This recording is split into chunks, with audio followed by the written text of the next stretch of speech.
Hello മച്ചമാരി, welcome back to Mallu explainer. ഇന്നത്തെ കഥയെക്കുറിച്ച് ഞാനിപ്പോൾ എന്താ പറയുക. ഒരു ഡോക്ടറുടെ അടുത്ത് ഒരു സൈക്കോപാത്ത് കൺസൾട്ടേഷന് വരികയാണ്. ഡോക്ടറെ, എനിക്ക് ഇങ്ങനെയൊക്കെ പ്രശ്നമുണ്ട് എന്ന് പറഞ്ഞിട്ട്. പിന്നീട് അങ്ങോട്ട് ഈ ഡോക്ടറുടെ ഇടയിലും അതുപോലെ തന്നെ ഈ സൈക്കോപാത്തിന്റെ ഇടയിലും നടക്കുന്ന ചില പ്രശ്നങ്ങൾ, അത് ചില പ്രശ്നങ്ങൾ എന്ന് പറഞ്ഞാൽ നമുക്ക് തള്ളിക്കളയാൻ കഴിയില്ല. അതൊരൊന്നൊന്നര പ്രശ്നങ്ങളായിരുന്നു കേട്ടോ. എന്തായാലും നമ്മളുടെയും അവരുടെയും എല്ലാവരുടെയും കിളി ഈ കഥ കേൾക്കുമ്പോൾ ഒന്ന് പാറിപ്പോകും. ടെസ്റ്റ് എന്ന് പറഞ്ഞാൽ മാരക ടെസ്റ്റുകളാണ്. എന്തായാലും നിങ്ങൾ കഥ തീർന്നു എന്നൊക്കെ വിചാരിച്ചിരിക്കുന്ന ഒരു സമയം ഉണ്ടാവുമല്ലോ, എല്ലാ സിനിമയിലും ഉണ്ടാവുമല്ലോ അങ്ങനെ ഒരു സമയം. ആ സമയത്താണ് മറ്റൊരു ടെസ്റ്റ് കൂടെ വരുന്നത്. ഓക്കെ, എന്തായാലും കൂടുതലായിട്ട് പറഞ്ഞ് അതിന്റെ ആ ഒരു രസം കളയുന്നില്ല, നമുക്ക് നേരെ കഥയിലേക്ക് അങ്ങ് പോകാം. സത്യമായിട്ടും ഇതൊരു കഥയുടെ മായാലോകം തന്നെയാണ് കേട്ടോ. ഓക്കെ, സിനിമയുടെ ആരംഭത്തിൽ തന്നെ ഒരു ബാത്റൂമിൽ കുറച്ച് പ്രായമായിട്ടുള്ള ഒരാളും അതുപോലെ തന്നെ അയാളുടെ കൂടെ ഒരു സ്ത്രീയും ഉണ്ട്. രണ്ടുപേരും തമ്മിൽ ഒരു ഫിസിക്കൽ റിലേഷൻ അത് നടന്നുകൊണ്ടിരിക്കുകയാണ്. അങ്ങനെ ആ ഒരു കാര്യങ്ങളെല്ലാം കഴിഞ്ഞ് ഈ ഒരു സ്ത്രീ ഉണ്ടല്ലോ ആ ഒരു ബിൽഡിംഗ് വിട്ട്, അതായത് ആ ഒരു അപ്പാർട്ട്മെന്റ് വിട്ട് താഴേക്ക് അങ്ങനെ ലിഫ്റ്റിൽ പോയിക്കൊണ്ടിരിക്കുകയാണ്. പോകുന്ന സമയത്ത് ആ സ്ത്രീ നന്നായിട്ട് കരയുന്നുണ്ടായിരുന്നു. അതായത്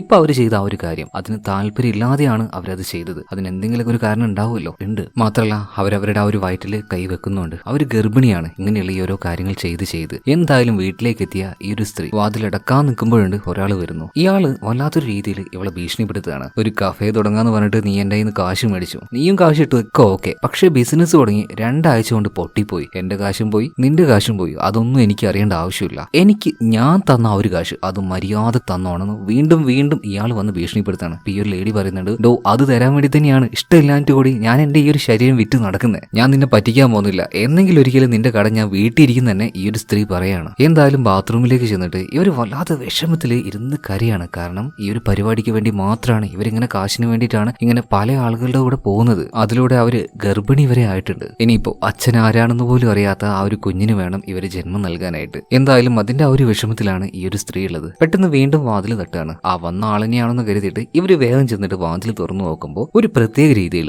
മാസ്ക് എല്ലാം ധരിച്ച്, സർജറിക്ക് പോകുമ്പോൾ ഡോക്ടേഴ്സ് ഇടാൻ ഉപയോഗിക്കുന്നില്ലേ അതുപോലെയുള്ള ഡ്രസ്സും അതുപോലെ ഗ്ലൗ ഇതെല്ലാം ധരിച്ചുകൊണ്ട് ഒരാൾ പുറത്ത് നിൽക്കുന്നു. ഇയാളുടെ കയ്യിൽ ഒരു ഇഞ്ചക്ഷൻ ഉണ്ടായിരുന്നു. അധികം വൈകിയില്ല ആ മരുന്ന് സ്ത്രീയുടെ ദേഹത്തേക്ക് കുത്തിക്കയറ്റാണ്. അവരുടെ ബോധം പോയി. പിന്നീട് ആ അബോധാവസ്ഥയിൽ ഇവരെങ്ങോട്ടോ കൊണ്ടുപോകുന്നതായിട്ട് ഇവർക്ക് തോന്നുന്നുണ്ട്. കുറച്ചു കഴിഞ്ഞ് ശരിക്കും ബോധം വന്ന് കണ്ണെല്ലാം തുറന്നു നോക്കുമ്പോൾ ഏതോ ഒരു പഴയ ഗോഡൌണിൽ അവരെ കെട്ടിവെച്ചിരിക്കുകയാണ്. ഒന്ന് ഒച്ച വെക്കാൻ വരെ പറ്റുന്നില്ല, വായടക്കം കെട്ടിവെച്ചിരിക്കുകയാണ്. പിന്നീട് ഈ ഒരു സ്ത്രീക്ക് അനസ്തേഷ്യ ബാക്കിയുള്ള ഓരോ കാര്യങ്ങളും കൊടുക്കാതെ ഇവരുടെ വയറ് പച്ചക്ക് കീറുകയാണ്. ഒരുത്തം വന്നിട്ട്, നേരത്തെ കണ്ടില്ലേ അയാൾ തന്നെ. എന്നിട്ട് അവരുടെ വയറ്റിലുണ്ടായിരുന്ന നമ്മുടെ കൈപ്പത്തിയുടെ അത്ര പോലും ഉണ്ടാവില്ല ആ ഒരു വളർച്ചയെത്താത്ത കുഞ്ഞിനെ വയറിന്റെ ഉള്ളിൽ നിന്ന് പുറത്തേക്ക് എടുത്തിട്ട് ഒരു ഗ്ലാസ് ബോട്ടിൽ ഇട്ട് വെക്കുകയാണ്. ഈ വിഷ്വലൊന്നും കറക്റ്റായിട്ട് അതുപോലെ കാണിക്കാൻ കഴിയില്ല, ഭയങ്കര പ്രശ്നമാണ് യൂട്യൂബിന്റെ ഭാഗത്തുനിന്ന്. അതുപോലെ തന്നെ ആ ഒരു വിഷ്വൽ അല്ലെങ്കിൽ ആ ഒരു കുട്ടിയെ ബോട്ടിലിട്ട് ആ ഒരു കാര്യങ്ങളൊക്കെ ബ്ലാക്ക് ആൻഡ് വൈറ്റിൽ വേണമെങ്കിൽ ഒരു ചെറുതായിട്ടൊന്ന് കാണിച്ചു തരാം. ഓക്കെ, എന്തായാലും ഇവിടെ സീൻ കട്ടായി. അടുത്ത സീനിൽ നമ്മുടെ കഥാനായികയായിട്ടുള്ള സൂസനെ കാണിക്കുകയാണ്. ആളൊരു സൈക്കോളജിസ്റ്റ് ആണ്. സൈക്കോളജിസ്റ്റ് എന്ന് പറഞ്ഞാൽ പ്രാന്തന്മാരെ ചികിത്സിക്കുന്ന ഡോക്ടറല്ല. മെന്റലി സ്ട്രെസ്സോ അങ്ങനെയുള്ള ബുദ്ധിമുട്ടോ കാര്യങ്ങളൊക്കെ വന്നിട്ടുണ്ടെങ്കിൽ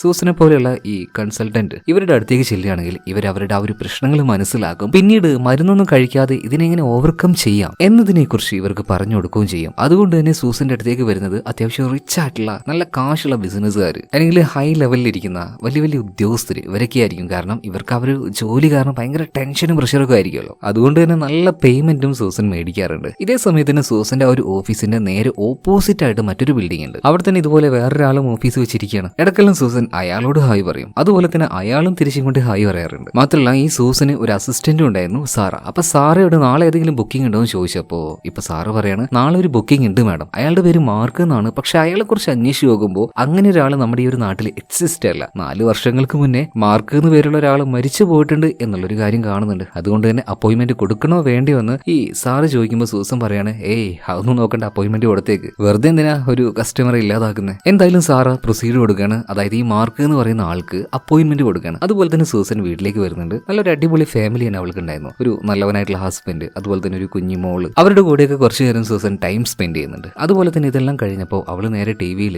ന്യൂസ് കണ്ട് അങ്ങോട്ടേക്ക് നോക്കുന്ന സമയത്ത് തുടക്കത്തിൽ നമ്മൾ കണ്ടില്ലേ ഒരു സൈക്കോ എന്ന ഒരു സ്ത്രീയുടെ ആ ഒരു കാര്യം വാർത്തയിലൊക്കെ ആകെ വൈറലായിട്ടുണ്ട്. എന്തായാലും ആ ഒരു കാര്യങ്ങൾ ബാക്കിയുള്ള എല്ലാവരെയും പോലെ തന്നെ സൂസൻ വാർത്തയിലൂടെ അറിയാണ്. അതായത് ഗർഭിണിയായിട്ടുള്ള സ്ത്രീയുടെ വയറാണ് ആ സൈക്കോ കയറിയിട്ടുള്ളത്. കുഞ്ഞിനെ പുറത്തേക്ക് ഇട്ടു, ആ ഒരു കുഞ്ഞിനെയും കൊന്നു കളഞ്ഞു. ഇത് അവന്റെ ആദ്യത്തെ കൊലപാതകമല്ല. ഇതുപോലെ തന്നെ വേറെയും നാട്ടിൽ 2 പേരെ ഇതേ രീതിയിൽ കൊന്നിട്ടുണ്ട്. അതായത് ഗർഭിണിയായിട്ടുള്ള സ്ത്രീകളുടെ വയറ് മുറിച്ച് ആ കുഞ്ഞുങ്ങളെ പുറത്തെടുത്തു, എന്നിട്ട് ആ കുഞ്ഞുങ്ങളെ കൊന്നുകളയാണ്. എന്തായാലും വയറ് കയറുമ്പോൾ സ്ത്രീയും ഓൾറെഡി മരിച്ചിട്ടുണ്ടാവുമല്ലോ. ഇത് പോരാത്തതിന് അവരുടെ വയറ്റിൽ നിന്നും വന്ന ആ ഒരു രക്തം കൊണ്ട് അവൻ ചില കാര്യങ്ങളും ചുമരിൽ എഴുതി വെച്ചിട്ടുണ്ടായിരുന്നു. ഏതെങ്കിലും ഒരു മനുഷ്യൻ ഒരിക്കലും മറികടക്കാൻ പറ്റാത്തൊരു ഏകാന്തതയിൽ അവനങ്ങനെ നിൽക്കുകയാണെങ്കിൽ അവന്റെ ചില പ്രതികരണങ്ങൾ അല്ലെങ്കിൽ അവന്റെ എക്സ്പ്രഷൻസ് ഇതെല്ലാം ഭയങ്കര ആക്രോശമായിരിക്കും. എന്ന് ഇത് കേട്ടപ്പോൾ സൂസനും ഞെട്ടിപ്പോവാണ്. കാരണം അവളുടെ ഡയറിയിൽ അവൾ എഴുതി വെച്ച വാക്യങ്ങൾ ഇതുമായിട്ട് നല്ല സാമ്യം ഉണ്ടായിരുന്നു. പെട്ടെന്ന് തന്നെ അവൾ ആ ഒരു ഡയറിയിലെ പഴയ പേജുകൾ മറിച്ചു നോക്കുമ്പോൾ ദാണ്ടെ അതുപോലെയുള്ള വാക്യങ്ങൾ തന്നെ. എന്തായാലും പിന്നീട് സൂസൻ അതൊന്നും ശ്രദ്ധിക്കാനൊന്നുമില്ല. കാരണം പിറ്റേ ദിവസം വലിയൊരു കോൺഫറൻസ് ഉണ്ടായിരുന്നു. അവിടെ കുറെ മീറ്റിങ്ങുകളും അതുപോലെ തന്നെ പ്രൊജക്ട് സബ്മിഷൻ അങ്ങനെ കുറെ കാര്യങ്ങളൊക്കെ ഉണ്ടായിരുന്നു. ഇതെല്ലാം നല്ല രീതിയിൽ തന്നെ സൂസൻ അവിടെ വെച്ച് പ്രസന്റ് ചെയ്യുന്നുണ്ട്. എന്തായാലും ഈ ഒരു മേഖലയിൽ സൂസൻ അത്യാവശ്യം കുഴപ്പമില്ലാതെ പെർഫോം ചെയ്യുന്ന ഒരാളാണ്. അതുകൊണ്ട് തന്നെ എല്ലാവർക്കും അത് ഇഷ്ടപ്പെട്ടു. അങ്ങനെ ആ ഒരു മീറ്റിങ്ങും കാര്യങ്ങളൊക്കെ കഴിഞ്ഞ് സൂസൻ നേരെ ഓഫീസിലേക്ക് വരികയാണ്. അതുപോലെ ഇപ്പൊ ആ ഒരു അസിസ്റ്റന്റ് ഉണ്ടല്ലോ സാറ, അവരോട് ചോദിക്കുന്നുണ്ട് എന്താണ് ഇന്നത്തെ അപ്പോയിന്റ്മെന്റിന്റെ കാര്യമൊക്കെ. ആ മേഡം ഇന്നലെ പറഞ്ഞില്ലേ മാർക്ക് എന്ന് പറഞ്ഞ ഒരാൾ, അയാൾ വരുന്നുണ്ട്. ഓക്കെ, എന്തായാലും സൂസൻ ഇപ്പൊ ഓഫീസിന്റെ ഉള്ളിൽ പോയിട്ട് വെയിറ്റ് ചെയ്യാണ്. ഇതേ സമയത്തിന് നേരെ ഓപ്പോസിറ്റ് ബിൽഡിംഗിൽ എപ്പോഴും ഒരാളെ കാണുന്നു പറഞ്ഞില്ലേ. വന്ന പാട് തന്നെ സൂസൻ അയാളെ മുഖത്തോട് മുഖം കാണുകയാണ്. അതുകൊണ്ട് തന്നെ ഒരു ഹായ് പറയുന്നുണ്ട്. അയാളും തിരിച്ച് ഹായ് എന്ന് പറയാണ്. കുറച്ച് കഴിഞ്ഞപ്പോൾ സൂസൻ ഒരാൾ ഇങ്ങോട്ടേക്ക് വന്നതായിട്ട് കാണുന്നുണ്ട്. അതുപോലെ തന്നെ ഈ വന്ന ആള് സാറയുമായിട്ട് ഭയങ്കരമായിട്ട് വഴക്കിട്ടുകൊണ്ടിരിക്കുകയാണ്. നിങ്ങൾ എന്ത് ഈ ചെയ്യുന്നത്? മനുഷ്യരുടെ കഴുത്തറുക്കുകയാണോ? ഇമാതിരി കാശെല്ലാം ഒരാളുടെ കയ്യിൽ നിന്ന് മേടിക്കുകയാണെങ്കിൽ ഇത് എങ്ങനെയാണിത്? മാത്രമല്ല നിങ്ങൾ ഈ പറയുന്ന ഫീസ് അത് ഞാൻ തരികയാണെങ്കിൽ എന്റെ സമ്പാദ്യം മുഴുവൻ എടുത്ത് തരേണ്ടി വരുമല്ലോ. അങ്ങനെ ഇതും പറഞ്ഞ് ഇയാൾ അങ്ങോട്ടും ഇങ്ങോട്ട് ഭയങ്കര വഴക്ക് കിട്ടും. ഇപ്പൊ അങ്ങോട്ടേക്ക് സൂസൻ വരികയാണ്. എന്താണ് സാറാ, അയാൾക്ക് ഓക്കെ അല്ലേ? അതുപോലെ തന്നെ ഈ മാർക്ക് കണ്ട ഒരു ചെറുപ്പക്കാരനാണ്, ഒരു മുട്ടയെല്ലാം അടിച്ചിട്ട്. ഇയാൾ നോക്കിയിട്ട് സൂസൻ പറയണ നീ പുറത്തെവിടെ പോയാലും ഇതൊക്കെ തന്നെയാണ് ചാർജ്. ഓക്കെ, എന്തായാലും ആ ഒരു ഫീസ് പേ ചെയ്തുകൊണ്ട് മാർക്ക് ഉള്ളിലേക്ക് വരികയാണ്. മാത്രമല്ല അവനൊരു ചെയറിലിരുത്തി അതുപോലെ തന്നെ സൂസനും ഒരു ചെയറിൽ ഇരിക്കുകയാണ്. എന്നിട്ട് ഇവരുടെ മുന്നിൽ ഒരു മണൽ ഘടികാരം ഇതിങ്ങനെ എന്താ പറയാ തലതിരിച്ചു വെക്കുകയാണ്. അതായത് ഈ മണൽ വീഴുന്ന സമയം ഏകദേശം ഒരു 3/4 മണിക്കൂർ ഉണ്ടാവും. അപ്പൊ ഈ ഒരു 3/4 മണിക്കൂറാണ് ഈ ഒരു പേഷ്യന്റിന് വേണ്ടിയിട്ട് സൂസൻ ചെലവഴിക്കാൻ പോകുന്നത്. അതുപോലെ തന്നെ ഈ ഒരു സമയത്തിനുള്ളിൽ അവന്റെ പ്രശ്നങ്ങൾ പറയണം, അവന് വേണ്ട ആ ഒരു എന്താ പറയാ ഉപദേശങ്ങളും കാര്യങ്ങളൊക്കെ സൂസൻ കൊടുക്കുകയും ചെയ്യും. അപ്പൊ സൂസൻ ഇങ്ങനെ പറയുന്നുണ്ട്, പറ മോനെ എന്താണ് നിന്റെ പ്രശ്നങ്ങൾ? ഇപ്പൊ ഈ ഒരു ചെറുക്കൻ പറയാണ്, അത് പിന്നെ എന്തെന്നറിയില്ല, എനിക്ക് വല്ലാത്തൊരു ഏകാന്തതയാണ്, ആരുമില്ല എന്റെ കൂടെ, ഒരുമാതിരി ഒറ്റപ്പെട്ടൊരു ലൈഫ്. ഇതിങ്ങനെ ജീവിച്ച് ശരിക്കും മാഡം എനിക്കാകെ മടുത്തുപോയി, ആത്മഹത്യ ചെയ്യാൻ വരെ എനിക്ക് തോന്നിയിട്ടുണ്ടായിരുന്നു. ഇതേ സമയത്തിന് സൂസൻ ചോദിച്ചു, അല്ല നീ അതിനുവേണ്ടി ശ്രമിച്ചായിരുന്നു? ഇപ്പൊ ഈ ഒരു പയ്യൻ അതായത് മാർഗ് പറയാണ്, ഇല്ല ശ്രമിച്ചില്ല. ഞാൻ പിന്നീട് ചിന്തിച്ചു എന്തിനാ ആത്മഹത്യ ചെയ്യുന്നത്, അതിനു പകരം ഈ ലോകത്ത് മറ്റാരുടെയും കണ്ണിൽ പെടാതെ ഇങ്ങനെ ഒരാളേ ഇല്ല എന്ന രീതിയിൽ അങ്ങ് ജീവിച്ചാ പോയത്. അതായത് ഞാൻ എക്സിസ്റ്റ് ചെയ്യുന്നുണ്ട് എന്നതിന് യാതൊരു തെളിവും ഇല്ലാന്ന് ഈ സൂസനോട് മാർഗ് പറയാണ്. ഇപ്പോ സൂസൻ പറയാണ്, നിന്റെ കേസ് അതെന്റെ കയ്യിൽ ഒതുങ്ങുന്നതല്ല, ഏറ്റവും ബെസ്റ്റ് എന്താ വെച്ചാൽ നീ നല്ലൊരു സൈക്യാട്രിക് ഡോക്ടറെ കാണുന്നതാണ്, നല്ല ട്രീറ്റ്മെന്റ് ആവശ്യമുണ്ടെന്ന് പറയുമ്പോൾ ഇപ്പൊ മാർഗ് പറയാണ്, അതെന്ത് ന്യായാണ് മാഡം, നിങ്ങൾ പറഞ്ഞ കാശ് അത് അതുപോലെ ഞാൻ അവിടെ വെച്ചിട്ടുണ്ട്, നിങ്ങൾ എനിക്ക് തന്നത് 45 മിനിറ്റ് ആണ്. അപ്പൊ ഈ ഒരു 45 മിനിറ്റ് നിങ്ങൾ എന്നോട് സംസാരിക്കണം, എനിക്ക് വേണ്ട കാര്യങ്ങൾ പറഞ്ഞു തരണം. അതുപോലെ തന്നെ സൂസന്റെ ടേബിളിൽ അവളുടെ ആ ഒരു ചെറിയ മോളുടെ ഫോട്ടോ ഉണ്ടായിരുന്നു. അപ്പൊ അതിലേക്ക് നോക്കിയിട്ട് ഈ മാർക്ക് ചോദിക്കണം, അല്ല മാഡം അത് നിങ്ങളുടെ മോളായിരിക്കുമല്ലോ, അവൾക്കും ഇതുപോലൊരു പ്രശ്നം വന്നിട്ടുണ്ടെങ്കിൽ അവളോട് നിങ്ങളൊന്ന് സംസാരിക്കില്ലേ? അതുപോലെ നിങ്ങൾ ഒന്ന് സംസാരിക്കും, എന്തെങ്കിലുമൊക്കെ ഒരു പോയിന്റ് നിങ്ങളിൽ നിന്ന് കിട്ടുകയാണെങ്കിൽ എന്റെ മനസ്സിനൊരു സമാധാനം ഉണ്ടാവുമായിരുന്നു. എന്തായാലും സൂസന് ചെറിയൊരു പേടിയൊക്കെ മനസ്സിൽ തോന്നുന്നുണ്ട്. ഇത് നല്ലൊരു ഒന്നാം തരം വള്ളിക്കെട്ട് കേസാണെന്ന് തന്നെ അവൾക്ക് ഉറപ്പായി. എന്നാലും അവൾ ചോദിക്കുകയാണ്, പറ എന്താണ് നിന്റെ ഈ ഏകാന്തത, ഈ ബുദ്ധിമുട്ടിന്റെ കാരണം എന്ന് ചോദിച്ചപ്പോൾ ഈ മാർക്ക് പറയാണ്, എന്റെ ചെറുപ്പത്തിലെ ഏകാന്തത, മാതാപിതാക്കളുടെ സ്നേഹം, ഇതൊന്നും എനിക്ക് കിട്ടിയിട്ടില്ല. അങ്ങനെ ചില കാര്യങ്ങൾ പറയുന്ന സമയത്ത് ഇപ്പൊ സൂസൻ വീണ്ടും ഞെട്ടുകയാണ്. അതായത് ഈ ഏകാന്തത അതുപോലെ തന്നെ മാതാപിതാക്കളുടെ ആ ഒരു കെയറിങ് കാര്യങ്ങൾ ഇതൊന്നും കിട്ടാത്ത രീതിയിൽ ഓരോ കാര്യങ്ങൾ ഇവനിങ്ങനെ പറയുന്നില്ലേ. ഇതെല്ലാം ഗർഭിണികളായിട്ടുള്ള ആ ഒരു സ്ത്രീകളെ കൊല്ലുന്ന സമയത്ത് ആ സൈക്കോ ഉണ്ടല്ലോ, അവൻ ചുമരിൽ എഴുതി വെക്കുന്ന ആ വാക്യങ്ങളെ പോലെ തന്നെയുണ്ട്. അതായത് സൂസന്റെ ബുക്കിലെ അതേ വാക്യങ്ങൾ പോലെ തന്നെ. എന്തായാലും ഇങ്ങനെ ഓരോ കാര്യങ്ങൾ പറഞ്ഞുകൊണ്ടിരിക്കുന്നതിന്റെ ഇടയിൽ മാർഗ് പറയാണ്, ഞാൻ ഒന്ന് ബാത്റൂമിൽ പോയിട്ട് വരാന്ന്. അങ്ങനെ ബാത്റൂമിലേക്ക് അവൻ പോയ അതേ സമയത്ത് തന്നെ സൂസൻ പെട്ടെന്ന് തന്നെ അവന്റെ ആ ഒരു കോട്ടും കാര്യങ്ങൾ ചെക്ക് ചെയ്യുന്നുണ്ട്. ഓൾറെഡി സൂസൻ നല്ല ഭയത്തിലായിരുന്നു. എന്നാൽ ആ ഒരു ഭയം അത് 10 ഇരട്ടിയോളം ആകുന്ന രീതിയിൽ ഒരു കാര്യം ഇവിടെ അവൾ നേരിട്ട് കാണുകയാണ്. ആ കോട്ടിന്റെ ഉള്ളിലായിട്ട് ഒരു ടിക്കറ്റ് ഉണ്ടായിരുന്നു. ആ ടിക്കറ്റിൽ 2 പാസഞ്ചേഴ്സിന്റെ പേരുണ്ടായിരുന്നു. ഒന്ന് ഈ മാർക്ക്, അതുപോലെ തന്നെ രണ്ടാമത്തത് സൂസൻ, മറ്റാരുമല്ല ഈ ഡോക്ടറായിട്ടുള്ള അവള് തന്നെ, ഈ സൂസൻ തന്നെ. ഇത് കണ്ടപ്പോൾ സൂസൻ ശരിക്കും ഞെട്ടിപ്പോയി. അതായത് ഇതെന്തോ വലിയൊരു ട്രാപ്പാണ്, വലിയൊരു പ്രശ്നമുണ്ടെന്ന് വിചാരിച്ചിട്ട് സൂസൻ വേഗം തന്നെ അവളുടെ ഹസ്ബൻഡിനെ വിളിക്കാൻ ശ്രമിക്കുന്നുണ്ട്. പക്ഷെ കോൾ എടുക്കുന്നില്ല, അയാൾ എന്തെങ്കിലും ബിസിയിലായിരിക്കും. മാത്രമല്ല അവളുടെ ഫോണിൽ കോൾ വിളിക്കണമെങ്കിൽ hey Siri call my husband എന്നൊക്കെ പറഞ്ഞ കോൾ പോകുന്ന ഒരു സിസ്റ്റം ഉണ്ടല്ലോ, അതുപോലെ ആക്കി വെച്ചിട്ടുണ്ട്. അങ്ങനെയാണ് അവൾ കോൾ വിളിക്കാറ്. എന്തായാലും ഹസ്ബൻഡിനെ വിളിക്കാൻ നോക്കി, പക്ഷേ കോള് കണക്ട് ആവുന്നില്ല. അപ്പോഴേക്കും മാർക്ക് അങ്ങോട്ടേക്ക് വന്ന് നിൽക്കുന്നുണ്ട്. എന്തായാലും കാര്യങ്ങൾ സൂസന് മനസ്സിലായി, ഉള്ളിൽ നല്ല പേടിയുണ്ട്. അപ്പൊ പരമാവധി സൂസൻ പറയുന്നുണ്ട്, എടാ ചെറുക്ക ഒരു കാര്യം ചെയ്യ്, നീ എന്തായാലും ഇന്ന് പോ, എനിക്ക് കുറച്ചധികം തിരക്കുണ്ട്, അടുത്ത ആഴ്ച വന്നോ, ഫ്രീ ആയിട്ട് വേണമെങ്കിൽ നമുക്ക് ക്ലാസ് അറ്റൻഡ് ചെയ്യാം, അല്ലെങ്കിൽ ഞാൻ കൗൺസിലിംഗ് തരാം, ഇപ്പൊ നീ ഒന്ന് പോന്നൊക്കെ പറയുന്ന സമയത്ത് മാർക്ക് പറയാണ്, അതെങ്ങനെയാണ് ഡോക്ടറെ, ഞാൻ കാശ് തന്ന് നിങ്ങളുടെ 45 മിനിറ്റ് നിങ്ങൾ എനിക്ക് തന്നതാണ്, ഞാൻ അപ്പോയിന്റ്മെന്റ് എടുത്തിട്ടുണ്ടെങ്കിൽ ആ ഒരു ക്ലാസ് എനിക്ക് കിട്ടിയേ മതിയാവുള്ളൂ. ഇപ്പൊ സൂസൻ ചോദിക്കാണ്, എടാ വാർത്തയിൽ ഞാൻ ചില കാര്യങ്ങൾ കണ്ടിട്ടുണ്ടായിരുന്നു, ഒരു പുതിയ സൈക്കോ, ഗർഭിണികളെ കൊല്ലുന്ന സൈക്കോ, അവൻ ചുമരിൽ രക്തം കൊണ്ട് എഴുതുന്ന ചില കാര്യങ്ങൾ, അതേ രീതിയിലുള്ള വാക്യങ്ങളാണല്ലോ നീയും പറയുന്നത്. ഇപ്പൊ മാർക്ക് ഒരു ചിരി ചിരിക്കുന്നുണ്ട്. ആ ചിരിയിൽ തന്നെ അല്ലെങ്കിൽ അവന്റെ ആ ഒരു എക്സ്പ്രഷനിൽ നിന്ന് തന്നെ സൂസന് കാര്യം മനസ്സിലായി. അവൾ ഡേഞ്ചറിലാണ്, അപകടത്തിലാണെന്ന് സൂസന് വ്യക്തമായിട്ട് മനസ്സിലായി. എന്തോ കൃത്യമായ പദ്ധതി ഇവനുണ്ട്. അതുകൊണ്ട് തന്നെ ആ ഒരു ടിക്കറ്റുമായിട്ട് അത് കയ്യിലുണ്ടായിരുന്നാണ് അവൾ ഓടി രക്ഷപ്പെടാൻ നോക്കുന്നുണ്ട്, പറ്റുന്നില്ല. എന്നാൽ വേഗം തന്നെ ബാത്റൂമിലേക്ക് കയറാം എന്ന് കരുതി ബാത്റൂമിന്റെ ഉള്ളിലേക്ക് ഓട്ടിക്കയറി ലോക്ക് ചെയ്ത സമയത്ത് അവൾ മറ്റൊരു കാര്യം കണ്ട് ഷോക്കായി പോവാണ്. അതായത് അവളുടെ അസിസ്റ്റന്റ്, അതായത് അപ്പോയിന്റ്മെന്റും കാര്യങ്ങളൊക്കെ എടുക്കുന്ന ആ ഒരു ലേഡി ഉണ്ടല്ലോ, സാറയുടെ കഴുത്തറുത്ത് ബാത്റൂമിന്റെ ഒരു മൂലയിൽ കൊണ്ടിട്ടിരിക്കുകയാണ്. അവരിപ്പോഴും മരണപ്പെട്ടിട്ടില്ല, രക്തം വന്നുകൊണ്ടിരിക്കുകയാണ്. പരമാവധി രക്തം പോവാതിരിക്കാൻ വേണ്ടി അതിങ്ങനെ ഇറുക്കി പൊത്തി പിടിക്കുന്നുണ്ട് സൂസൻ. എന്നാൽ അപ്പോഴേക്കും ഈ മാർക്ക് സൈക്കോ ഇവൻ വന്ന് സൂസനെ വലിച്ചു കൊണ്ടുപോവാണ്. അവളുടെ കൈ കെട്ടിയിട്ടിട്ടുണ്ട്. മാത്രമല്ല അവിടെ ഉണ്ടായിരുന്ന ആ ഒരു ചെയറിൽ അവൾ ഇരുത്തുകയാണ്. എന്നിട്ട് ഈ ഒരു സൈക്കോ, അതായത് ഈ മാർക്ക് ആ ഒരു ഓഫീസിലൂടെ അങ്ങോട്ടും ഇങ്ങോട്ടും ഇങ്ങനെ നടക്കുന്നുണ്ട്. ഇതേ സമയത്തിന് സൂസൻ നേരെ ഓപ്പോസിറ്റ് ഉള്ള ആ ഒരു ബിൽഡിങ്ങിലെ ആളുണ്ടല്ലോ, ഇയാളുടെ ഇങ്ങനെ കണ്ണും കൈയെല്ലാം കാണിക്കാൻ വേണ്ടി ശ്രമിക്കുന്നുണ്ട്. കൈ കാണിക്കാൻ പറ്റില്ല, കൈ കെട്ടി വെച്ചിരിക്കുകയാണ്. അതായത് എങ്ങാനും ഇയാള് നമ്മുടെ സൂസന്റെ മുഖത്തേക്ക് നോക്കുകയാണെങ്കിൽ സഹായം ചോദിക്കാനായിട്ട്, എന്നാൽ എന്ത് തന്നെ ചെയ്താലും ഇന്ന് അയാൾ ഈ ഭാഗത്തേക്കേ നോക്കുന്നില്ല. അയാൾ എന്തോ തിരക്കില്ലാതെ തോന്നുന്നു, ഫോൺ വിളിച്ചുകൊണ്ടേയിരിക്കുകയാണ്. എന്തായാലും ഈ ഒരു സൈക്കോ കാണാതെ തന്നെ പല രീതിയിലും സൂസൻ അങ്ങോട്ടേക്ക് നോക്കാനും അയാളെ എന്താ പറയുക, അയാളുടെ ശ്രദ്ധ ഒന്ന് ഇങ്ങോട്ടേക്ക് കിട്ടാൻ വേണ്ടി പരമാവധി ശ്രദ്ധിക്കുന്നുണ്ട്. ഇതിന്റെ ഇടയിൽ തന്നെ ഈ മാർക്ക് വന്നിട്ട് ഈ സൂസന്റെ മുന്നിൽ ഇരിക്കുകയാണ്. എന്നിട്ടൊരു കാര്യം പറയുന്നുണ്ട്, ഡോക്ടറെ നിങ്ങൾ നിങ്ങളുടെ ബുക്കിൽ എഴുതുന്ന ഓരോ കാര്യങ്ങളുണ്ടല്ലോ അതൊക്കെ ഭയങ്കര സത്യമാണ് കേട്ടോ. ചെറുപ്പത്തിൽ നമ്മൾ അനുഭവിക്കുന്ന ആ ഒരു കാര്യങ്ങളൊക്കെ അത് പതിയെ പതിയെ നമ്മുടെ സ്വഭാവത്തിന് എഫക്ട് ചെയ്യും. പിന്നീട് നമ്മൾ വളർന്ന് വലുതായിട്ടാണ് അതെല്ലാം പുറത്തേക്ക് വരിക. അതൊക്കെ ഭയങ്കരമായിട്ടുള്ള സത്യമാണ്. 100% ഡോക്ടറെ നിങ്ങൾ എഴുതി വെച്ച കാര്യങ്ങളൊക്കെ ശരിയാണ്. ഇതേ സമയത്ത് തന്നെ സൂസൻ ഇടയ്ക്കിടയ്ക്ക് മറ്റേ ആളെ നോക്കുന്നുണ്ട്. എന്നാൽ അയാൾ ഇങ്ങോട്ടേക്ക് നോക്കും. ഇയാൾ ഫോൺ വിളി. അപ്പൊ എങ്ങനെയെങ്കിലും അയാളുടെ ആ ഒരു ശ്രദ്ധ ഇത് കിട്ടുന്നത് വരെ ഈ ഒരു സൈക്കോയെ എങ്ങനെയെങ്കിലും മാനേജ് ചെയ്ത് കൊണ്ടുപോകണം. അതുപോലെ തന്നെ ആ ഒരു സൈക്കോ പറയുന്നുണ്ട്, ഡോക്ടറെ ഇനി നിങ്ങൾക്ക് 30 മിനിറ്റോടെ ബാക്കിയുണ്ട്. ആ ഒരു സമയത്ത് എന്നെ എങ്ങനെയെങ്കിലും പറഞ്ഞ് കൺവിൻസ് ചെയ്യുക, അല്ലെങ്കിൽ എന്റെ ബുദ്ധിമുട്ടുകൾ മനസ്സിലാക്കി അതിനൊരു സൊല്യൂഷൻ പറഞ്ഞു തരികയാണെങ്കിൽ നിങ്ങൾക്ക് രക്ഷപ്പെടാം എന്നെല്ലാം പറയുന്നുണ്ട്. ഓക്കെ, ഞാൻ കൗൺസിലിംഗ് തരാം. പക്ഷെ അങ്ങനെ ചെയ്യുന്ന സമയത്ത് എനിക്ക് നോട്ട് കണ്ടിന്യൂസ് ആയിട്ട് എഴുതിക്കൊണ്ടേയിരിക്കണം. നിങ്ങൾ പറയുന്ന ഓരോ കാര്യങ്ങളും എനിക്ക് പോയിന്റ് ഔട്ട് ചെയ്യണം. അങ്ങനെയാണെങ്കിൽ എന്റെ കൈയുടെ ഈ ഒരു കെട്ടഴിച്ചുക. ഇപ്പൊ ആ ഒരു സൈക്കോ, അതായത് മാർക്ക് ഇതിന് സമ്മതിക്കുകയാണ്. കൈയുടെ കെട്ടഴിച്ചു കൊടുത്തിട്ട് പകരം കാല് ആ ഒരു ചെയറിൽ തന്നെ കെട്ടി വെക്കുന്നുണ്ട്. അതായത് അവൾക്ക് പെട്ടെന്നൊന്നും അവിടെ നിന്ന് എഴുന്നേറ്റ് അങ്ങ് ഓടാനൊന്നും കഴിയില്ല.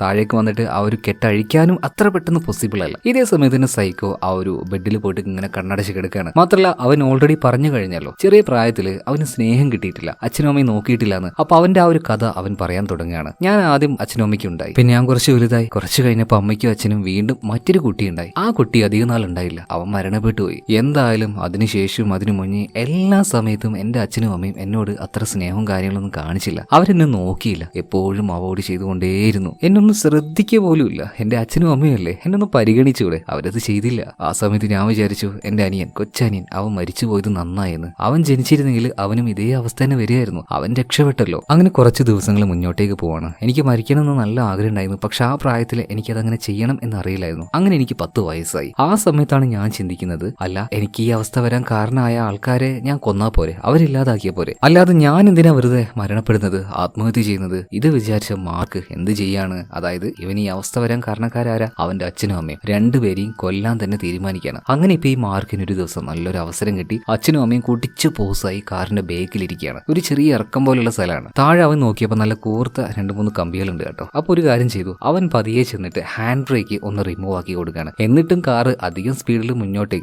ബേക്കോട്ടേക്ക് പോവാത്തത് കൊണ്ട് തന്നെ മാർക്ക് അത് പിടിച്ചൊന്ന് തള്ളിക്കൊടുത്തു. എന്തായാലും കാർ നേരെ ബേക്കിലേക്ക് പോകണം. ആ കമ്പി രണ്ടുപേരുടെയും തലയിലേക്ക് വന്ന് കുത്തിക്കയറി രണ്ടുപേരും സ്പോട്ടിൽ മരണപ്പെട്ടു പോകുന്നുണ്ട്. എന്തായാലും ഈ ഒരു മാർക്ക് പറയുന്ന കാര്യങ്ങൾ അത് ആ ഒരു പേപ്പറിൽ എഴുതുന്നത് പോലെ സൂസൻ അഭിനയിക്കുന്നേ ഉണ്ടായിരുന്നുള്ളൂ. അവൾ യഥാർത്ഥത്തിൽ അതിൽ എഴുതിയിരുന്നത് ചക്കവണ്ണത്തിൽ ഹെൽപ്പ് ചെയ്യുന്നതാണ്. മാത്രമല്ല നേരെ ഓപ്പോസിറ്റ് ഉള്ള ആൾക്ക് ഈ ഒരു കാര്യം ലൈറ്റിൽ വെച്ച് കാണിച്ചു കൊടുക്കാൻ വേണ്ടി ശ്രമിക്കുന്നുണ്ടെങ്കിലും അയാൾ കണ്ടില്ല കേട്ടോ. അയാൾ ഇന്ന് നല്ല ബിസി ആയിരുന്നു. അയാൾ എന്തായാലും ഓഫീസ് ക്ലോസ് ചെയ്ത് ഇവിടുന്ന് പോവാണ്. എന്തായാലും രക്ഷപ്പെടാനുള്ള അവസാനത്തെ ചാൻസും പോയെന്ന് സൂസന് മനസ്സിലായി. അതുപോലെ തന്നെ ഈ ഒരു മാർക്ക് അവന്റെ ആ ഒരു കഥ അത് വീണ്ടും പറയാൻ തുടങ്ങുകയാണ്. എന്തായാലും ആ ഒരു സംഭവത്തിന് ശേഷം പോലീസുകാർ എന്നെ അറസ്റ്റ് ചെയ്തു. കാരണം അവിടെ ഞാനല്ലാതെ മറ്റാരും ഉണ്ടായിരുന്നില്ല. എന്നാൽ പോലീസുകാർക്കൊക്കെ ഒരു സംശയമായിരുന്നു, ഒരു കുട്ടി ഇങ്ങനെയൊക്കെ ചെയ്യുമെന്ന്. എന്നാൽ ഹാൻഡ് ബ്രേക്കിൽ നിന്നും എന്റെ ആ ഒരു കൈരേഖ, ഫിംഗർ പ്രിന്റ് അത് അവർക്ക് ലഭിച്ചു. അതുകൊണ്ട് തന്നെ അത് വലിയൊരു തെളിവായിരുന്നു. അന്ന് ആ ഒരു സ്റ്റേഷനിൽ വെച്ച് 2 കാര്യങ്ങൾ എനിക്ക് നന്നായിട്ട് മനസ്സിലായി. ഒരു കുറ്റകൃത്യം അല്ലെങ്കിൽ ഒരു കൊലപാതകം ഇതെല്ലാം ചെയ്യുന്ന സമയത്ത് ഏത് വിധേനയും പോലീസുകാർ നമ്മളുടെ അടുത്തേക്ക് എത്താനുള്ള ആ ഒരു സാധ്യതയുണ്ട്. അതുപോലെ തന്നെ ഇങ്ങനൊരു കാര്യം, ഒരു മർഡർ ചെയ്യാൻ ഉദ്ദേശിച്ചിട്ടുണ്ടെങ്കിൽ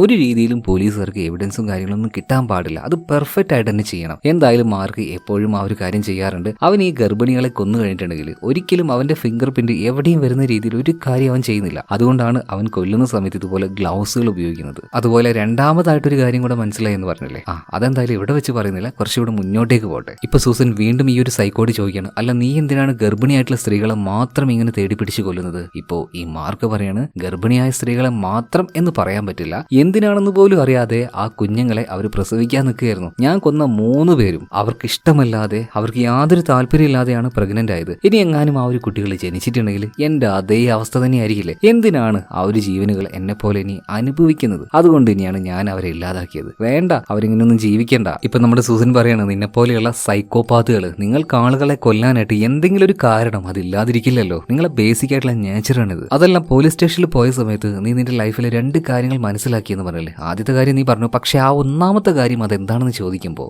വലിയൊരു ട്വിസ്റ്റ് തന്നെ നമ്മുടെ മാർക്ക് ഇവിടെ വെച്ച് പറയാൻ വേണ്ടി പോവാണ്. അതായത് സ്റ്റേഷനിൽ വെച്ച് പോലീസുകാർ പറഞ്ഞ ആ ഒരു കാര്യം അവന് കേട്ടിട്ടുണ്ടായിരുന്നു. അതായത് മരണപ്പെട്ടു പോയ 2 പേർ അത് ശരിക്കും ഈ മാർക്കിന്റെ അച്ഛനും അമ്മയും അല്ലായിരുന്നു. ഒരു ഓർഫനേജിൽ നിന്നും അവനെ ദത്തെടുത്തതാണ്. ശരിക്കും അപ്പോ അവന്റെ അമ്മയും അച്ഛനും ആരായിരിക്കും? എന്തായാലും ആ ഒരു കാര്യം തേടിക്കൊണ്ട് ഞാൻ ഓർഫനേജിലേക്ക് പോയി. എന്നെ അവിടെ ഏൽപ്പിച്ച ആളെ ഞാൻ കണ്ടുപിടിക്കുകയും ചെയ്തു. ആരാണ് അത് എന്ന് സൂസൻ ചോദിക്കുമ്പോൾ ഇപ്പൊ മാർക്ക് സൂസന്റെ മുഖത്തേക്ക് അങ്ങനെ നോക്കി നിൽക്കാണ്. അത് മറ്റാരുമല്ല, എന്റെ അമ്മ. അത് നീ തന്നെയാണ് സൂസൻ എന്ന് പറയാണ്. സൂസൻ ശരിക്കും ഞെട്ടിത്തരിച്ചങ്ങനെ എന്താ പറയേണ്ടതെന്ന് തിരിയുന്നില്ല അവൾക്ക്. എന്താണിത്, എന്റെ മകനോ? ഒരിക്കലുമില്ല എന്നൊക്കെ സൂസൻ ഇങ്ങനെ പറയാണ്. ഇതേ സമയത്തിന് ഓർഫനേജിൽ സൂസന് ശരിക്കും ഒരു കുഞ്ഞുണ്ടായിരുന്നു കേട്ടോ. ചെറിയ പ്രായത്തില് അവൾ ആ ഒരു കുഞ്ഞിനെ അവിടെ ഏൽപ്പിച്ച സമയത്ത് അവിടെ സൈൻ ചെയ്ത് കൊടുത്തിട്ടുണ്ടായിരുന്നു. ആ സൈൻ ഇങ്ങനെ അവൾ നോക്കിയപ്പോൾ കാര്യങ്ങളൊക്കെ അവൾക്ക് മനസ്സിലായി.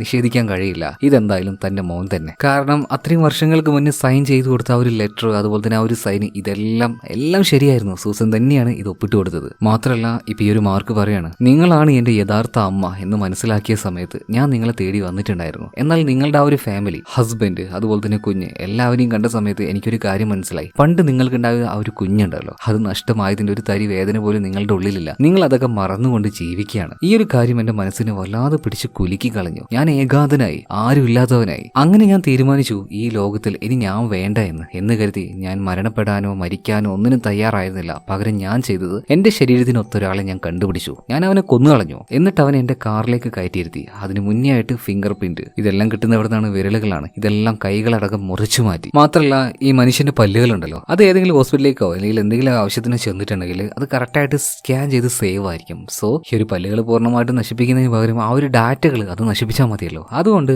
ആ ഹോസ്പിറ്റലിലേക്ക് ഞാൻ നുഴഞ്ഞു കയറി ഇതെല്ലാം ഞാൻ ഡിലീറ്റ് ആക്കി. ഇതിനുശേഷം ഞാൻ കണ്ടുപിടിച്ച ആളെ പൂർണ്ണമായിട്ടും ഞാൻ ഇല്ലാതാക്കി. അവന്റെ കൈകള്, വിരലുകൾ എല്ലാം ഞാൻ ഇല്ലാതാക്കി. മാത്രമല്ല ആ വണ്ടി ഞാൻ ബോംബ് വെച്ച് പൊട്ടിച്ചും കളഞ്ഞു. അതായത് ഈ മാർക്ക് ഒരു അപരനെ അവന്റെ കാറിൽ വെച്ച് എന്നെ കൊന്ന് ആ കാറും ഇല്ലാതാക്കിയ സമയത്ത് എന്താ ഇവിടെ സംഭവിച്ചത്? മാർക്ക് എന്നൊരു വ്യക്തി തന്നെ ഈ ഭൂമിയിൽ ജീവിച്ചിരിപ്പില്ല എന്ന രീതിയിൽ ആയിട്ടുണ്ട്. എന്നാലുണ്ടല്ലോ മാർക്ക് അവന്റെ ആ ഒരു മരണം ഫേക്ക് ചെയ്തു. എന്നിരുന്നാലും അവന്റെ ആ ഒരു ബോഡിക്ക് വേണ്ടിയിട്ട് ചില ചടങ്ങും കാര്യങ്ങളൊക്കെ പള്ളിയിൽ വെച്ച് നടക്കുകയുള്ളൂ. ആ ചടങ്ങിന് ഒരു ഈച്ച പോലും വന്നില്ല. തന്റെ ആ ഒരു ഏകാന്തത എത്രത്തോളം ഭീകരമായിട്ടാണെന്ന് ഇപ്പൊ ഇവിടെ വെച്ച് മാർക്ക് മനസ്സിലാക്കി ആ ഒരു ചർച്ചിൽ വെച്ചിട്ട്. അതുപോലെ ആകെ തകർന്നു പോയിട്ടുള്ള ഈ മാർക്ക് അവന്റെ അമ്മ സൂസനോട് ചോദിക്കുകയാണ്, എന്തിനു വേണ്ടി? ഞാൻ പറഞ്ഞു എന്നെ ജനിപ്പിക്കാനായിട്ട്. ഈ ഭൂമിയിലേക്ക് ഞാൻ പറഞ്ഞിട്ടാണോ എന്നെ പറഞ്ഞു വിട്ടത്? എന്തിനാ എനിക്ക് ഇങ്ങനെ ഒരു ജീവിതം നിങ്ങൾ തന്നത്? ഇതേ സമയത്ത് തന്നെ സൂസൻ കിടന്ന് കരയാൻ തുടങ്ങുകയാണ്. അവരുടെ ഒരു അവസ്ഥ അങ്ങനെയായിരുന്നു. 16ാമത്തെ വയസ്സിൽ ചെറിയൊരു റിലേഷൻ ഉണ്ടായിരുന്നു. ആ റിലേഷനിലൂടെ അവർ പ്രഗ്നന്റ് ആയി. പക്ഷെ പിന്നീട് സൂസൻ ആ ഒരു കുഞ്ഞുമായിട്ട് വീട്ടിലേക്ക് പോയ സമയത്ത് അവളുടെ അച്ഛനും അമ്മയും 2 പേരെയും സ്വീകരിച്ചില്ല. എന്തിനാണ്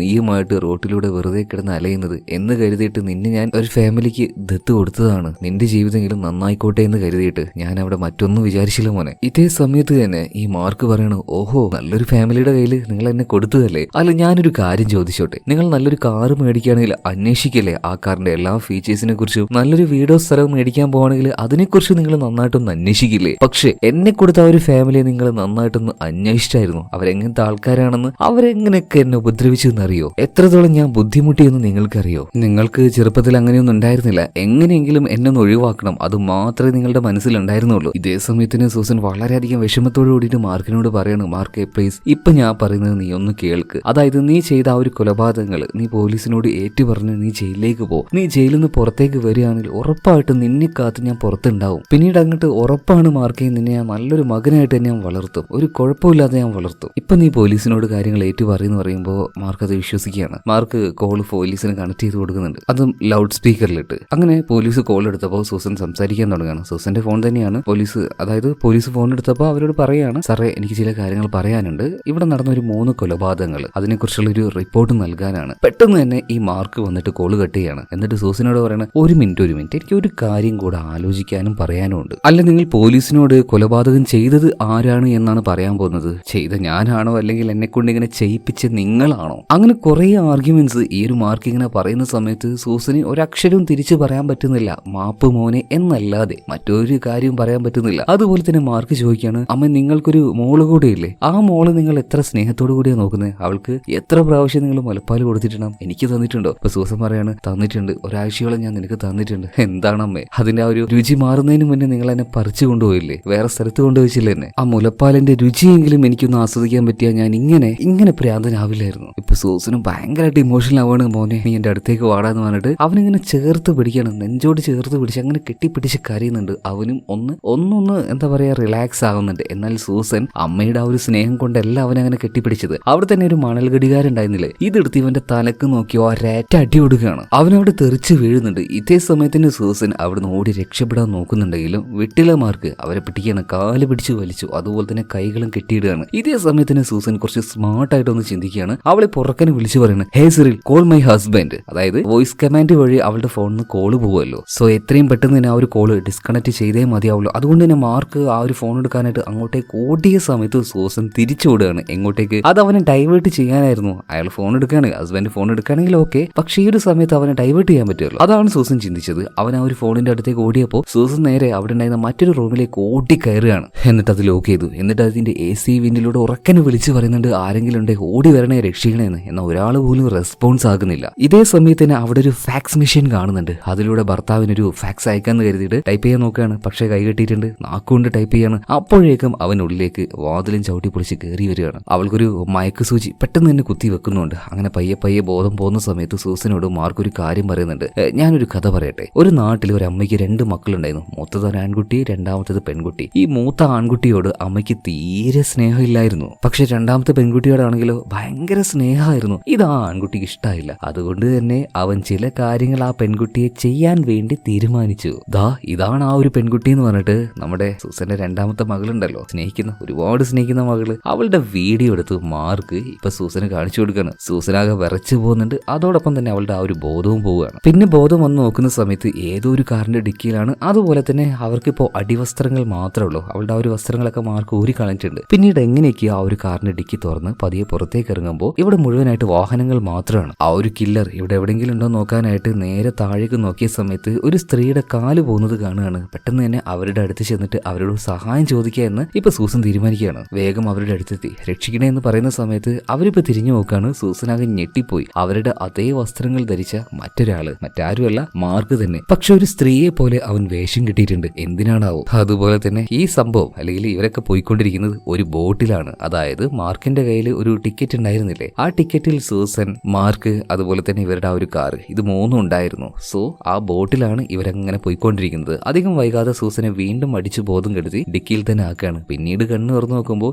ഏതോ ഒരു പഴയ ഷെഡിന്റെ ഉള്ളിലാണ്. അതുപോലെ തന്നെ സൂസൻ പറയുന്നുണ്ട്, മാർക്കെ ഞാനല്ലേ നിന്നോട് തെറ്റും കാര്യങ്ങളൊക്കെ ചെയ്തത്, പക്ഷേ ദയവ് ചെയ്തിട്ട് എന്റെ മോളൊന്നും ചെയ്യരുത്. ഇപ്പൊ മാർക്ക് പറയണ, അതെങ്ങനെയാണ്, ഒരു ശിക്ഷ കൊടുക്കുമ്പോൾ എല്ലാവർക്കും ഒരുപോലെ കൊടുക്കണ്ടേന്ന് പറഞ്ഞിട്ട് അവിടെ ഉണ്ടായിരുന്ന വാതില് ഇപ്പൊ ഈ ഒരു മാർക്ക് തുറക്കുകയാണ്. കുറച്ച് അകലെയായിട്ട് ഒരു പെൺകുട്ടി ഒരു മരത്തിൽ കെട്ടിവെച്ചത് കാണുന്നുണ്ട്. സൂസൻ ഉറപ്പായി അത് അവളുടെ മകള് തന്നെയാണ്. ഇപ്പൊ ഒരു മാർക്ക് ഉണ്ടല്ലോ ഒരു കത്തി എടുക്കുകയാണ്. എന്നിട്ട് ആ ഒരു കത്തി നോക്കിയിട്ട് പറഞ്ഞു, ഇത് പോരാന്ന് പറഞ്ഞിട്ട് അവിടെ ഉണ്ടായിരുന്ന ഒരു തീയിലേക്ക് ഈ കത്തി ഇടുന്നുണ്ട്. മാത്രമല്ല ഇതിനുശേഷം ഒരു കോടാലി എടുക്കുകയാണ്. ഇത് മതി എന്ന് പറയാണ്. ഇതിനുശേഷം മാർക്ക് ആ വാതിലും തുറന്നുകൊണ്ട് നേരെ ആ ഒരു കാട്ടിലേക്ക് പോവാണ്. മാത്രമല്ല അവൻ പോയി കഴിഞ്ഞപ്പോൾ സൂസനാകെ വെപ്രാളായി. ഒരമ്മയല്ലേ, ഒരമ്മ 2 രീതിയിലാണ് മക്കളോട് പെരുമാറുന്നത് എന്നും കൂടി ഓർക്കണം കേട്ടോ. ഒരു മോനെ കൊല്ലാനുള്ള ദേഷ്യം, മറ്റൊരു മകളെ ജീവൻ കൊടുത്തും രക്ഷിക്കാനുള്ള ആ ഒരു സ്നേഹം. ഇവിടെ വെച്ച് സൂസൻ വല്ലാത്തൊരു സാഹസികത കാണിക്കുകയാണ്. നേരത്തെ ഈ മാർക്ക് തീയിലേക്ക് ഇട്ട ആ ഒരു കത്തി ഉണ്ടല്ലോ, കൈ പൊള്ളോ എന്ന് പോലും നോക്കാതെ അമ്മയുടെ ആ ഒരു സ്നേഹം എടുത്ത് എന്താ പറയുക തുളുമ്പാണ്. ആ ഒരു കത്തി അങ്ങ് പുറത്തേക്ക് എടുക്കുന്നുണ്ട്. മാത്രമല്ല കാട്ടിലേക്ക് അവന് നേരെ ആ ഒരു കത്തിയുമായിട്ട് ഓടുകയാണ്. നീ ജനിച്ചപ്പോഴേ പിശാചെ നിന്നെ കൊല്ലണമായിരുന്നു, ഞാൻ അന്ന് ചെയ്യാതെ പോയി, ആ തെറ്റ് ഞാൻ ഇനി ആവർത്തിക്കില്ല എന്ന് പറഞ്ഞിട്ട് ഇവന്റെ അടുത്തേക്ക് ഓടി വരുന്നുണ്ട്. അതുപോലെ തന്നെ ഈ മാർക്കുണ്ടല്ലോ അവന്റെ അനിയത്തെയും കൂട്ടിക്കൊണ്ട് അവിടെ ഉണ്ടായിരുന്ന ആ ഒരു കൊക്കയുടെ ഭാഗത്തേക്ക് പോയിട്ടുണ്ട്, അവിടെ വെച്ച് കൊല്ലാനായിട്ട്. ഇതേ സമയത്തിന്റെ പിന്നാലെ ഓടി വന്ന സൂസൻ അവന്റെ കഴുത്തിലേക്ക് തന്നെ ഈ കത്തി വെച്ച് ഒരൊറ്റ കുത്തുന്നുണ്ട്. അങ്ങനെ മരിക്കാൻ സമയത്ത് മാർക്ക് അവസാനമായിട്ട് സൂസനെ നോക്കിയിട്ട് പറയാണ്,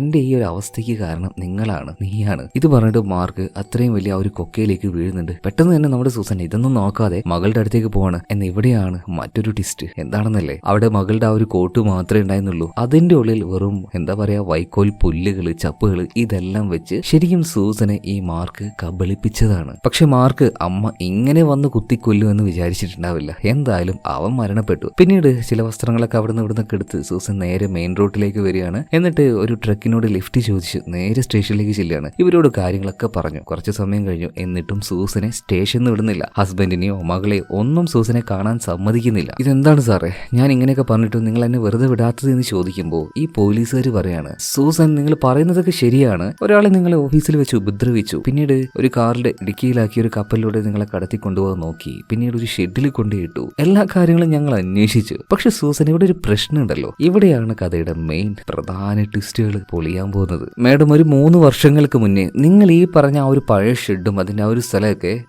നിങ്ങളുടെ പേരിൽ തന്നെ വാങ്ങിയിട്ടുണ്ടല്ലോ. പെട്ടെന്നാണ് സൂസൻ ഈ കാര്യങ്ങളൊക്കെ മനസ്സിലായത്. എങ്ങനെയായിരിക്കും അറിയാലോ മാർക്കിന് എങ്ങനെയാണ് സൂസന്റെ ആ ഒരു ഒപ്പ്.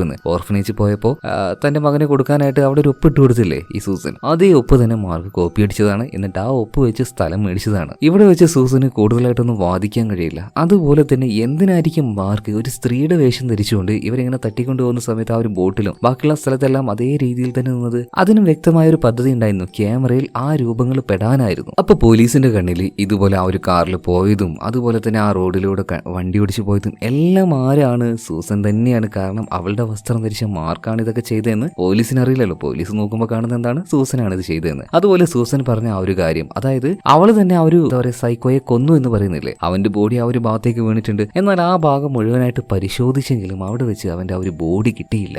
അതിന്റെ പിന്നിലും ചിലപ്പോൾ ഈ മാർക്കിന് വ്യക്തമായ പദ്ധതി ഉണ്ടാവും. ആ ഒരു ഭാഗത്ത് വെച്ച് അവന് മരണപ്പെട്ട് താഴേക്ക് വീഴുകയാണെങ്കിൽ ഒരിക്കലും അവന്റെ ബോഡി ആർക്കും കിട്ടാൻ പോകുന്നില്ല എന്നൊരു കാൽക്കുലേഷനും അവൻ ഉണ്ടായിട്ടുണ്ടാവണം. മാത്രമല്ല വേറൊരു 8 അല്ല 8 8 16 അല്ല 32ന്റെ പണി കൂടെ സൂസന് മാർക്ക് കൊടുത്തിട്ടുണ്ട്. എന്താണെന്നല്ലേ, അവനൊരു 3 ഗർഭിണിയായിട്ടുള്ള സ്ത്രീകളെ കൊന്നുകളഞ്ഞില്ലേ, ആ ഒരു കേസ് നേരെ സൂസന്റെ തലയിൽ ഇട്ട് കൊടുക്കുകയാണ്. അതിനായിട്ടുള്ള എല്ലാ തെളിവുകളും അവനായിട്ട് തന്നെ സെറ്റ് ചെയ്തിട്ടുണ്ടായിരുന്നു. അതായത് കോൺഫറൻസിന് വേണ്ടി സൂസൻ ഓരോ നാട്ടിലേക്ക് അല്ലെങ്കിൽ ഓരോ സ്ഥലത്തേക്ക് പോകുമായിരുന്നല്ലോ. ആ ഓരോ സ്ഥലത്തും അവൾ പോകുന്ന അതേ സമയം വെച്ചാണ് ഓരോ മർഡേഴ്സും നടന്നിരിക്കുന്നത്. അതുപോലെ തന്നെ അവളുടെ ഡയറിയിലെ ചില വാക്യങ്ങൾ ബ്ലഡ് കൊണ്ട് അവളുടെ ഡയറി തന്നെ അവൾ ആ റൂമിൽ നിന്ന് പുറത്തു പോയ സമയം നോക്കി ഇതിന്റെ ഉള്ളിലേക്ക് കയറി വന്ന് മാർക്ക് വായിച്ച് ആ കാര്യങ്ങളാണ് ബ്ലഡ് വെച്ച് ചുമരിൽ എഴുതിയത്. സോ പോലീസുകാർക്ക് ഈ ഒരു കാര്യത്തിലും ഭയങ്കരമായിട്ടുള്ള സംശയങ്ങൾ വന്നു. അവളുടെ ഡയറിയിലെ വാക്കുകൾ എങ്ങനെയാണ് ചോര കൊണ്ട് ചുമരിൽ എഴുതിയിരിക്കുന്നത്? മാത്രമല്ല കൂടുതൽ എവിഡൻസ് ഉണ്ടാക്കാനായിട്ട് സൂസന്റെ മുടി, ബാക്കിയുള്ള കാര്യങ്ങൾ, അതുപോലെ തന്നെ ഈ പാഡിൽ ഉണ്ടായിരുന്ന ബ്ലഡ്, ഇതെല്ലാം ഈ ഒരു മാർക്ക് നേരത്തെ കളക്ട് ചെയ്തിട്ടുണ്ടായിരുന്നു. സോ ഈ ബ്ലഡും അതിന്റെ സാമ്പിൾസ് ഒക്കെ കൊലപാതകം നടന്ന ആ സ്ത്രീകളുടെ ചുറ്റുഭാഗത്തും കൊലപാതകം ചെയ്ത ആ ഒരു സ്ഥലത്തും എല്ലാം മാർക്ക് ആക്കി വെച്ചിട്ടുണ്ട്. മാത്രമല്ല സൂസന്റെ ബോധം പോയ സമയത്ത്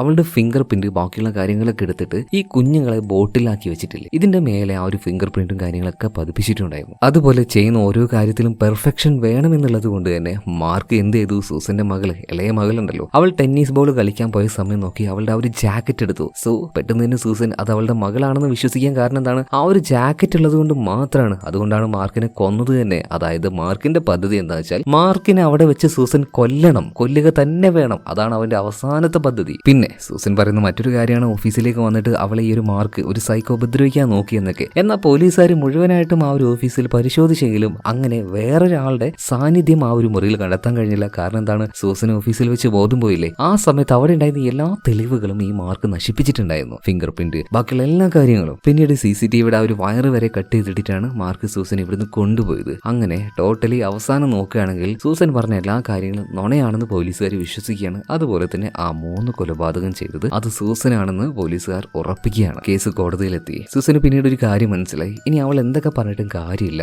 അവൻ ചെയ്ത ആ ഒരു കുറ്റം ഏറ്റെടുക്കുക തന്നെ. അതായത് സൂസൻ ഒരു വലിയ തെറ്റ് അല്ലെങ്കിൽ വലിയൊരു പാപം ചെറുപ്പത്തിൽ ചെയ്തിട്ടുണ്ടായിരുന്നല്ലോ, അതിന്റെ ആ ഒരു ശിക്ഷ അതിപ്പോ കിട്ടിക്കോട്ടെ എന്ന് അവൾ മനസ്സുകൊണ്ട് അത് ഏറ്റെടുക്കുകയാണ്. ആ ചെയ്ത 3 കൊലയും അവളായിട്ട് തന്നെ ഏറ്റെടുത്ത് പിന്നീട് ജയിലിലേക്ക് പോവുകയാണ്. ഈ കാര്യം കാണിച്ചുകൊണ്ടാണ് സിനിമ ഇവിടെ തീരുന്നത്. അതുപോലെ തന്നെ ഒരു കാര്യം ഞാൻ ചോദിക്കട്ടെ, ഇവിടെ ആരുടെ ഭാഗത്താണ് ന്യായം? ശരിക്കും ആരാണ് ശിക്ഷിക്കപ്പെടേണ്ടത്? സൂസന്റെ ഭാഗത്ത് നോക്കുകയാണെങ്കിൽ അവളുടേതായ ന്യായങ്ങൾ അവൾക്കുണ്ടായിരുന്നു. ആ ചെറിയ പ്രായത്തിൽ അവൾക്ക് എന്തൊക്കെ ചെയ്യാൻ പറ്റുമായിരുന്നു. പക്ഷെ വേറൊരു കാര്യം സൂസന് ചെയ്യായിരുന്നു. കുറച്ചൊന്ന് വലുതായതിനു ശേഷം ഒരു പക്വത വന്നതിന് ശേഷം ആ ഒരു കുഞ്ഞിനെ ഒന്ന് അന്വേഷിക്കാമായിരുന്നു. അത് സൂസന്റെ ഒരു നെഗറ്റീവ് സൈഡാണ്. അതുപോലെ തന്നെ മാർക്കിന്റെ കാര്യം നോക്കുകയാണെങ്കിൽ അവനെ പോലെ എത്രയോ കുഞ്ഞുങ്ങൾ ഈ ലോകത്തില്ലേ, എന്നാൽ ഇത്രയും അഗ്രസീവായിട്ട് പെരുമാറുന്ന അല്ലെങ്കിൽ അങ്ങനെ പെരുമാറേണ്ട ആവശ്യമൊക്കെ ഉണ്ടോ? മാത്രമല്ല അമ്മ എന്ന് പറഞ്ഞ ഈ ഒരു വ്യക്തിയെ മാത്രം ശിക്ഷിച്ചാൽ മതിയോ? അച്ഛൻ എന്ന് പറഞ്ഞിട്ട് മറ്റൊരാൾ കൂടെ ഉണ്ടാവുമല്ലോ, അവനെ കൂടെ കാണണ്ടേ? ടോട്ടലി പറയുകയാണെങ്കിൽ 2 പേരുടെ കയ്യിലും നല്ല രീതിയിൽ ന്യായമുണ്ട്. അതുപോലെ തന്നെ 2 പേരുടെ ഭാഗത്തും ഒരുപാട് നെഗറ്റീവ്സും ഉണ്ട്. അപ്പൊ ഞാൻ നിങ്ങളോട് ചോദിക്കുന്നത്, നിങ്ങൾ ആരുടെ ഭാഗത്ത് നിൽക്കും? തീർച്ചയായിട്ടും കമന്റ് ബോക്സിൽ ആ ഒരു കാര്യങ്ങൾ നിങ്ങൾ വിശദീകരിച്ച് പറഞ്ഞു തരണം. ഓരോരുത്തർക്കും വ്യത്യസ്തമായ അഭിപ്രായങ്ങളായിരിക്കും. തീർച്ചയായിട്ടും നിങ്ങൾ അത് കമന്റ് ബോക്സിൽ പറയുക തന്നെ വേണം. അതുപോലെ നമ്മുടെ വീഡിയോ ലൈക്ക് ചെയ്യുക, ചാനൽ സബ്സ്ക്രൈബ് ചെയ്യുക, കൂട്ടുകാർക്ക് വീഡിയോ ഷെയർ ചെയ്ത് കൊടുക്കുക. അപ്പൊ അടുത്ത വീഡിയോയിൽ നമുക്ക് വീണ്ടും കാണാം. Okay, by.